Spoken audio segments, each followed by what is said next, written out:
Set March 4th as the official date for future inaugurations.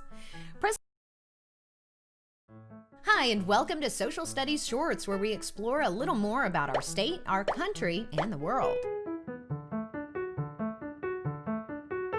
Every 4 years, voters in the United States have the chance to elect a new president.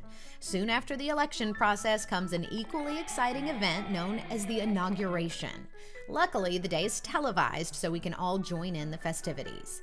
The inauguration marks the start of a U.S. president's 4-year term. It's when the president takes the oath of office, which is required by the Constitution.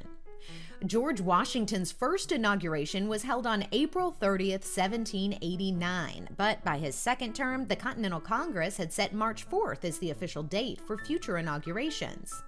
Presidential elections happen in early November, so why wait so long between the election and inauguration? Well, new presidents need time to make plans for their government and set up their cabinets. But not too much time. By the 1930s, when Franklin D. Roosevelt was set to take office during the Great Depression, it was clear the president-elect needed the chance to put his plans into action more quickly. In 1933, the 20th Amendment to the Constitution was ratified, saying that a president's term ends on January 20th at noon. The oath of office for all future presidents must happen as close to that exact time as possible. If the 20th falls on a Sunday, the public inauguration takes place on the 21st, but a private ceremony is still held on the 20th at noon. Only 3 presidents have held public inaugurations on the 21st: Barack Obama, Ronald Reagan, and Dwight Eisenhower. Modern swearing-in ceremonies typically begin in front of the U.S. Capitol at 11:30 a.m. There's music and sometimes a poetry reading, and the new vice president is sworn in. Then, at 12 o'clock, the president's oath of office begins. According to the Constitution, the following oath must be spoken by the president. I do solemnly swear or affirm that I will faithfully execute the office of President of the United States and will to the best of my ability preserve, protect, and defend the Constitution of the United States. Presidents traditionally raise their right hand and place their left hand on a book while taking the oath. This can be any book, but is most often a Bible.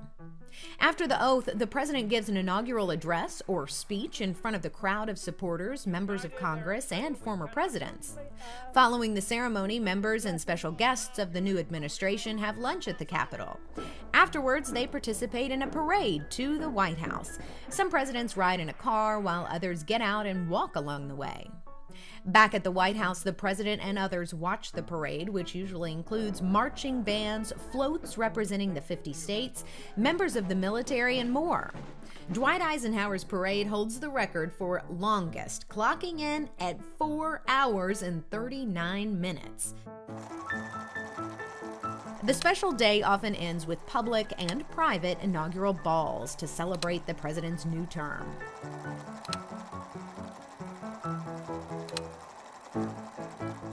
James Madison started the tradition in 1809. At that time, tickets were only $4 to attend. These days, you could spend up to $7,500 for a ticket. Now I think it's time to slip into our dancing shoes and waltz on out of here. See you next time for more Social Studies Shorts. So you might be asking yourself, why is Delaney starting off our class with a clear social studies video? Why does he keep talking about politics here in our English class? And where did he get that awesome Pittsburgh Penguins jersey? It's original from the 80s. Alright, speaking of the 80s, the very first inauguration speech I can truly remember watching was probably Ronald Reagan, which was 1980. And not that I didn't see, or, you know, there were other presidents in my life before that. Yeah, I'm old. But it used to be a staple in class, and you know, certainly as I told some of my classes, especially my journalism class, I can remember being back in you know, middle school and them wheeling in you know, old school TV and trying to connect it and probably getting some sort of poor little feed watching some of these inauguration, but they are important for sure. And so What we saw this week, bringing in a new president, we've touched on it, we've talked about it, and again, there's no political agenda here, all right? My goal is to, let's jump into this Friday by, looking at what goes into an inauguration speech. And so, if you didn't see it, we'll talk about that in a few minutes, all right?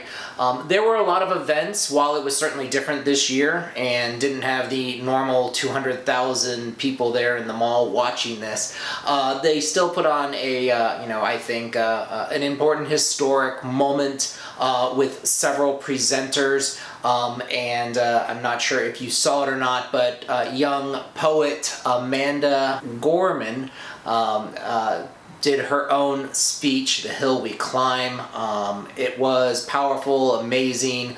I'm going to put a thumbtack in it because I'll probably come back to it sometime in the fourth quarter when we talk a little bit more about poetry, because she does use great internal rhyme and powerful meaning and a lot of poetic elements that we'll talk about probably, as I said, after we take our formal assessment. But I am going to put the links here on your Google Classroom if you want to check out the speech, check out the interview she did on Good Morning America yesterday morning.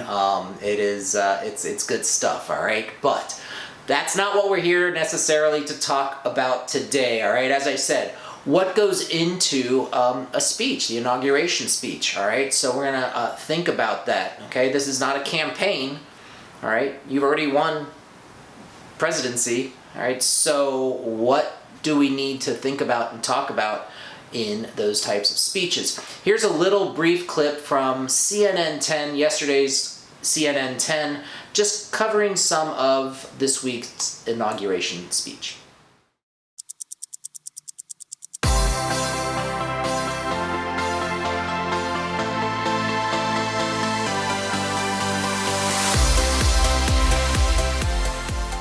'20, '46, and '1st are three numerical terms that factor into today's special edition of CNN 10. We'll be explaining all of that in a couple minutes. Welcome to everyone watching worldwide. I'm Carl Azus. 20 is the amendment to the U.S. Constitution that sets January 20th as the date when new or re-elected U.S. presidents are inaugurated and when the terms of their predecessors end. It's also the Constitution that includes the 35 words of the President's oath of office. Chief Justice John Roberts led new President Joe Biden in those words yesterday. I, Joseph Robinette Biden Jr., do solemnly swear. I, Joseph Robinette Biden Jr., do solemnly swear. That I will faithfully execute. That I will faithfully execute. The office of President of the United States. Office of President of the United States. And will, to the best of my ability. Will, to the best of my ability. Preserve, protect, and defend. Preserve, protect, and defend. The Constitution of the United States. The Constitution of the United States. So help you God. So help me God. 46 is the second number I mentioned at the beginning of today's show. With his oath of office, Joseph R. Biden Jr. officially became America's 46th president. But he's not the 46th person to hold the job.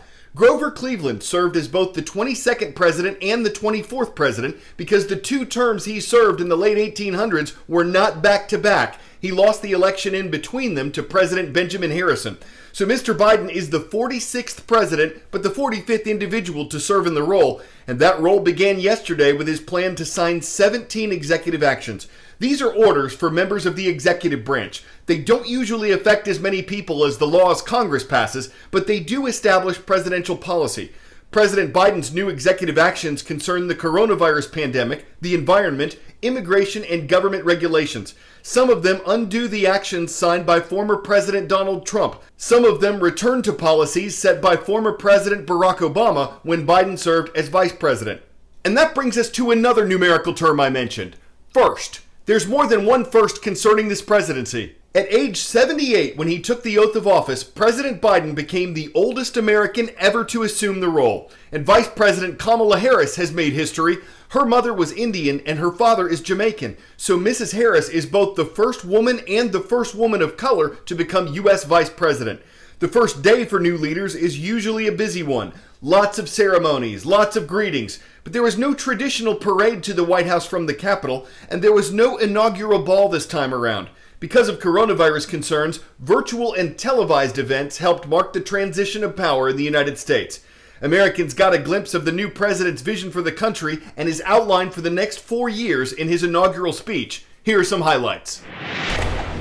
Today, we celebrate the triumph not of a candidate, but of a cause, the cause of democracy. The people, the will of the people has been heard, and the will of the people has been heeded. We've learned again that democracy is precious, democracy is fragile, and at this hour, my friends, democracy has prevailed. So now, on this hallowed ground where just a few days ago, violence sought to shake the Capitol's very foundation, we come together as one nation, under God, indivisible, to carry out the peaceful transfer of power as we have for more than 2 centuries. This is a great nation. We are good people. And over the centuries, through storm and strife, in peace and in war, we've come so far, but we still have far to go. We'll press forward with speed and urgency, for we have much to do in this winter of peril and significant possibilities. Much to repair, much to restore, much to heal, much to build, and much to gain. Few people in our nation's history have been more challenged or found a time more challenging or difficult than the time we're in now.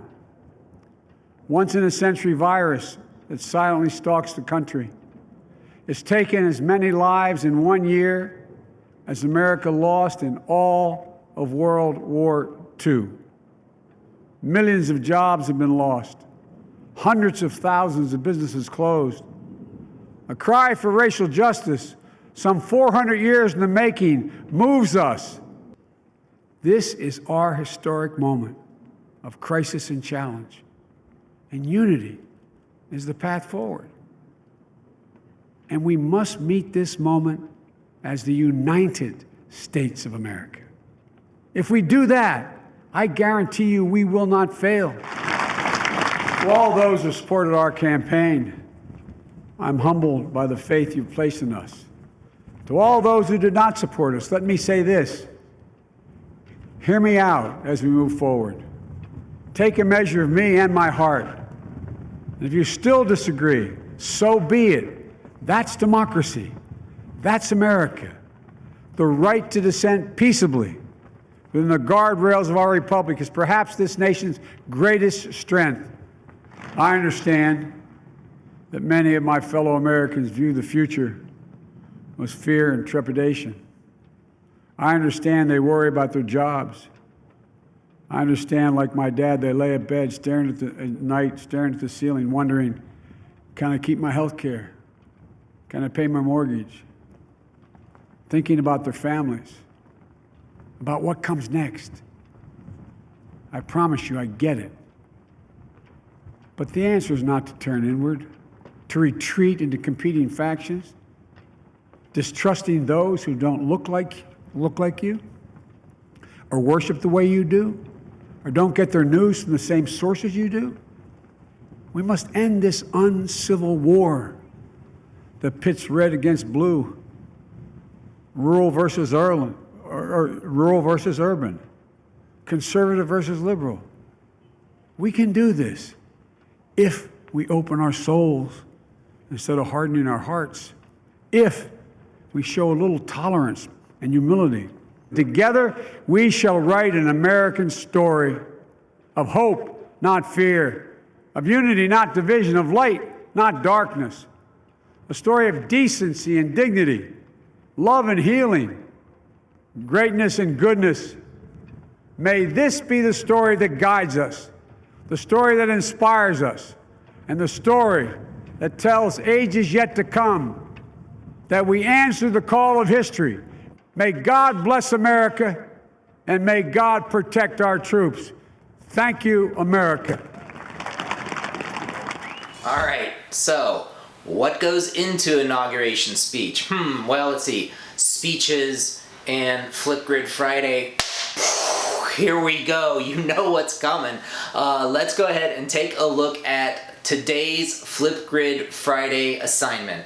All right, here we go, guys. This is your Flipgrid Friday assignment. You're making an inaugural address, and it reads, every 4 years, after taking the oath of office, U.S. presidents stand in front of supporters and officials and give an inaugural address. And again, this speech usually sets the tone for what the president hopes to achieve during their 4-year term. We just kind of saw this video this morning, which was, it's kind of middle schooly, but you know what? It covered some pretty cool stuff. All right, so first of all, I would like you to research the Avalon Project has a collection of speech transcripts, and it's right here on your Google Classroom. So when you click it on, it's going to take you to, boy, oh boy, pick one. And it can take you to, I think I already referenced Reagan. I think I said 1980. I guess it was 81. All right, so there is the inaugural speech, and of course, you could read that till your desire. So anyway, what you're going to be doing today on your Flipgrid is, what your points are going to be, what your inaugural address should do, what ideas you want to have there, and again, you want to have, at least 3 main ideas, as it says in this last sentence here. 3 main ideas, 3 things you would like to do, all right? So once again, this is not a campaign. You've already won the election, as we said here, all right? So what you're trying to do, again, President of the United States, so think about that. It's got to be at least 30 seconds, I would say bare minimum. These might push up closer to, I'm not really going to give you a time limit, maybe 5 minutes, but I would say probably, these good speeches, they're probably going to be around the 2-3 minute mark, but 30 seconds minimum. And of course, you're going to upload it to Flipgrid and mark it done here. So if you need to review the video, it's down there at the bottom as well. And the Flipgrid assignment will be there for each class to go ahead and record their inaugural address. And I look forward to them. All right, you know that I'm going to be so happy to see these, and I can't wait. So I want to hear what you say, see what you say. Again, we use Flipgrids to do our presentations here through our virtual classroom, and I look forward to continuing those. I do appreciate a lot of you stating on what your favorite assignments were in my class. Several of you said the Flipgrids in general, and some were very specific about the Flipgrids. So, all right, I think they're important. I always say that public speaking was the most important class I ever took in my college years, and I use it every day. Even if I'm sitting here talking to a camera. But, all right, so you'll be doing the same today with the Flipgrid assignment. You'll be talking to the camera, all right? But first, feel free to talk to me. Let's go live. Cameras on, please. Here we go.